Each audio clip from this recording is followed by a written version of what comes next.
This is Ghost Hunt by H.R. Wakefield. Well, listeners, this is Tony Weldon speaking. Here we are on the third of our series of Ghost Hunts. Let's hope it'll be more successful than the other two. All of our preparations have been made, and now it's up to the spooks. My colleague tonight is Professor Mignon of Paris. Professor, are you there? I think the professor has gone upstairs to view some of the things. Let's see.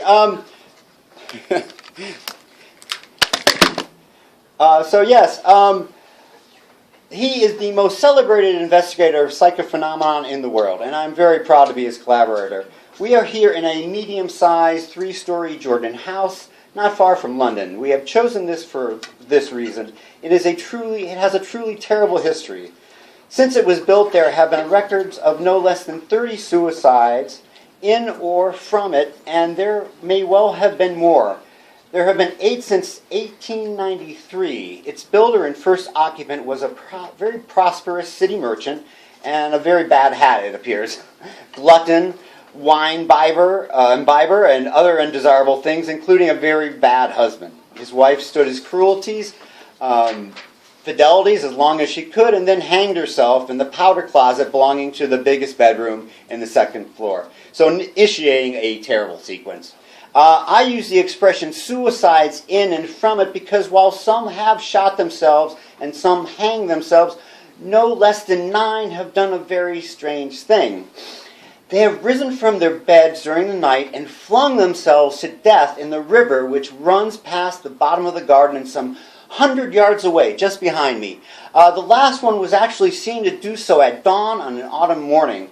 He was seen running headlong and heard to be shouting as though to companions running by his side. The owner tells me people simply will not live in the house, and agents will no longer keep it on their books. He will not live in it himself, and for very good reasons, he declares. He will not tell us what those reasons are. He wishes us to have an absolutely open mind on the subject, as it were, us being rather, blasé psychic investigators. He will not tell us what those reasons are. He wishes us to have an absolute mind, and he declares that if the professor's verdict is unfavorable, he will pull down the house and rebuild it. One can understand that, for it almost seems to be merit label death trap. Well, that is sufficient introduction. I think I have convinced you it certainly merits investigation, but we cannot guarantee to deliver the goods or the ghosts, which have an awkward habit of taking a night off on those occasions, and out of business. Imagine me seated at a fine satinwood table, not quite in the middle of a big reception room on the ground floor. The rest of the furniture is shrouded in white protective covers. The walls are light oak panels. The electric light in the house have been switched off, so all the illumination I have is a not very powerful electric lamp. I shall remain here with a mic while the professor roams the house in search of what he might find. He will not have a mic as it distracts him, and he has a habit, so he says, of talking to himself while conducting these investigations. He will return to me as soon as he has anything to report. Is that all clear? Great. Well then, here is the professor to say a few words to you before he sets forth on his tour of discovery. I may say he speaks English far better than I do. Professor Mignon. Ladies and gentlemen, this is Professor Mignon. This house is, without doubt, how shall I say, impregnated with evil. It affects one profoundly. It is bad, bad, bad. It is soaked in evil and reeking with emanations from its wicked past. It must be pulled down, I assure you. I do not think it affects my friend, Mr. Whedon here, in the same way, but he is not psychic and mediumistic as I am. Now, shall we see ghosts, spirits? That I cannot say. But they are here, and they are evil. That is sure. I can feel their presence. There is maybe danger. I shall soon know. And now I shall start off with just one electric torch to show me the way. Presently, I will come back and tell you what I have seen, or if not seen, felt, and perhaps suffered. But remember, we can summon spirits from the vasty deep, but will they come when we call them? We shall see. Well, I'm sure if anyone can, it's the professor. You must have found those very few words far more impressive than anything I said. That was an expert speaking on what he knows. Personally, alone here in this big silent room, they didn't have a very reassuring effect on me. In fact, he wasn't quite correct when he said that this place doesn't affect me at all. I don't find it a cheerful spot by any means. You can be sure of that. I may not be psychic, but I have certainly got a sort of feeling it doesn't want us here, resents us, or would like to see the back of us, or else. I felt that as soon as I entered the front door. One sort of had to wade through the hostility. I'm not kidding, or trying to raise your hopes. It's very quiet here, listeners. I'm having a look around the room. This lamp casts some queer shadows.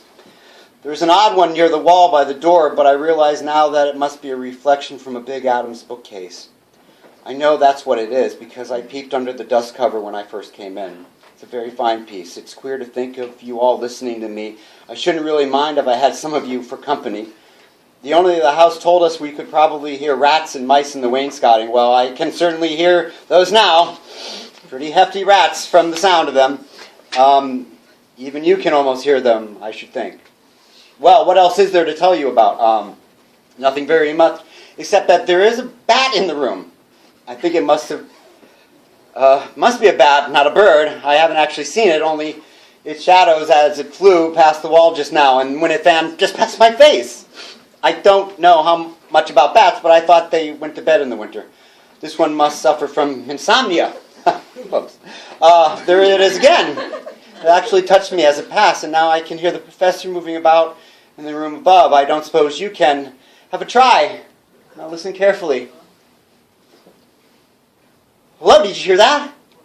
He must have knocked over a chair or something. A heavy chair from the sound of it. I wonder if he's having any luck. There's that bat again. It seems to like me, folks. Each time it just touches my face with its wings as it passes. They're smelly things, bats. I don't think they wash themselves often enough. This one smells kind of rotten. I wonder what the professor knocked over because I can see a small stain forming on the ceiling now. Perhaps a flower bowl or something. Hello? Did you hear that sharp crack? I think he must have. The oak paneling stretching, I suppose, but it was almost ear-splitting in here. Something ran across my foot then. A rat, perhaps. I always loathe rats. Most people do, of course, but that stain on the ceiling has grown a lot. I think I'll just go to the door and shout to the professor to make sure he's all right. You'll hear me shout and his answer, I expect. Professor? Professor? Well, he didn't answer, folks. I believe he's just a little bit deaf. Well, he's sure to be all right. I won't try again. Just yet, as I know he likes being undisturbed on these occasions, I'll just sit down again for a minute or two. I'm afraid this is rather dull for you, listeners. I'm not finding it so, but then again, there I heard him cough.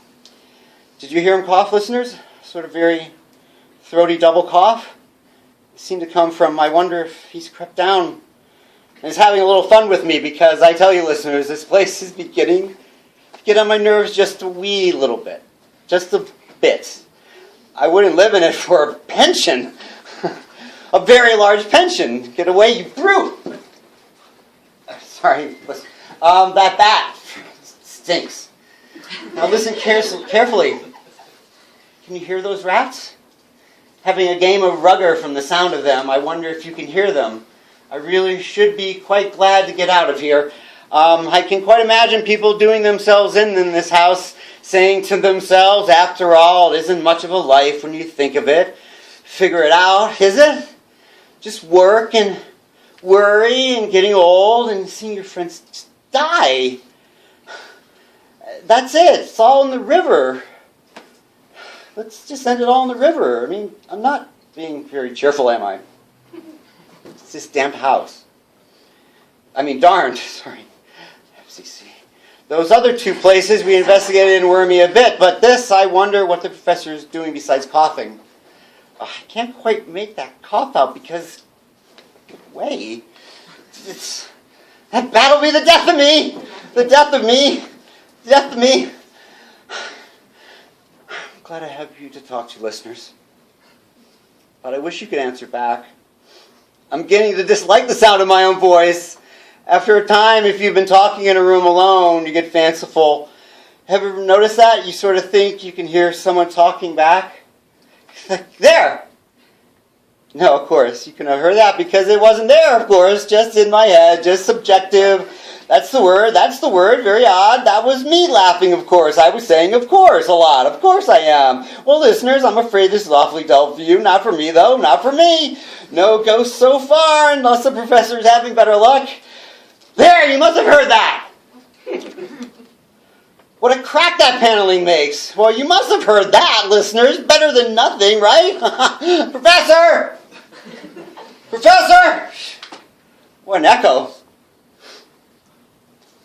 I'm going to stop talking for a moment. Listen, I don't suppose you'll mind. Let's see if we can hear anything.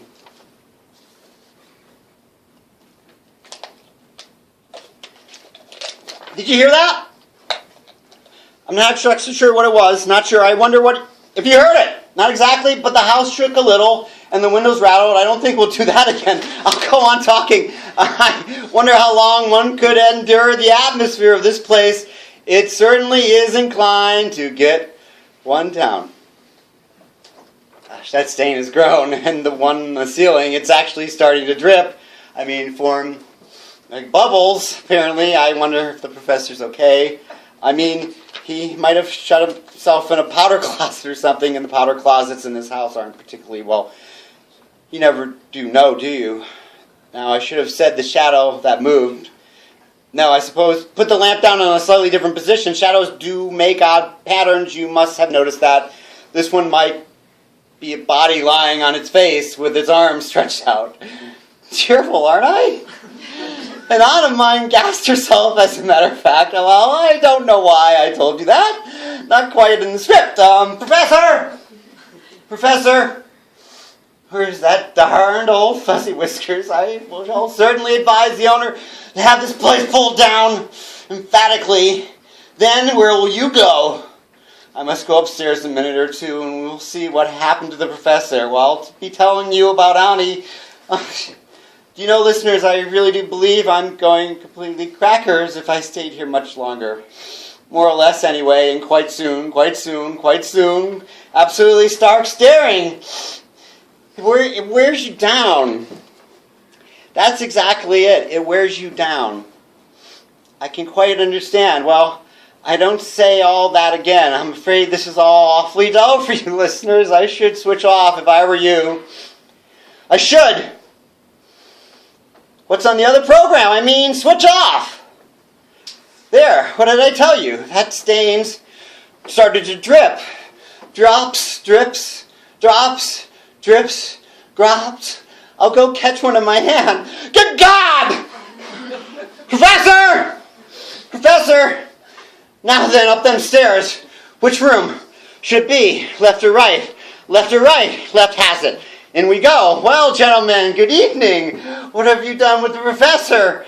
I know he's dead. See his blood in my hand? What have you done with him? Make way, please, gentlemen. What have you done with him? Do you want me to sing it? Tra-la-la-la-la. Switch off, you fools! Well, if it isn't too darn funny. Hear me laughing, listeners? Switch off, you fools!